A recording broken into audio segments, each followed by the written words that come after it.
বাংলাদেশ জামাত ইসলামী ক্ষমতায় যাবে যাবে না এটি ঠিক করার দায়িত্ব অন্য আরেকটা দলের নয়। তাদের কোনো কার্যক্রম নেই বলে আমাদের লোগোতে কি থাকবে কি থাকবে না সেটা নিয়ে স্ট্যাটাস দিতে দিতে তাদের টাইম শেষ হয়ে যায়।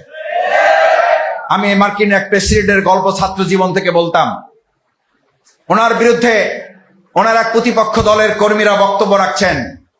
ওই প্রেসিডেন্টের কর্মী তিনি তার প্রেসিডেন্টকে বলছেন, আপনার বিরুদ্ধে এত গরম বক্তৃতা দেওয়া হচ্ছে, এত গালিগালাজ করা হচ্ছে, আমাদের এখন যেমন গালিগালাজ করা হচ্ছে ওই গালিগালাজ চলমান ছিল তখন। বললেন যে আপনি কেন পুলিশকে নির্দেশ দিচ্ছেন না তাকে গ্রেফতার করার জন্য? প্রেসিডেন্ট বললেন 3 কারণে নির্দেশ দিচ্ছে না। আমাদের আমিরে জামাতে কর্মসূচি না করেছেন 3 দফা। আমাদেরকে যারা গালিগালাজ করবেন তাদের বিরুদ্ধে 3 দফা কর্মসূচি আমিরে জামাত ঘোষণা করেছেন। নাম্বার 1, তাদের জন্য দোয়া করব আমরা। নাম্বার 2, তাদের প্রত্যেকটা গালির জবাবে একটা ভালো কাজ দিয়ে আমরা প্রদর্শন করব। তাদের প্রত্যেকটা গালির জবাবে আমরা গণমানুষের কাছে ভালো কথা ভালো আচরণ দিয়ে তার জবাব দেওয়ার জন্য চেষ্টা করব।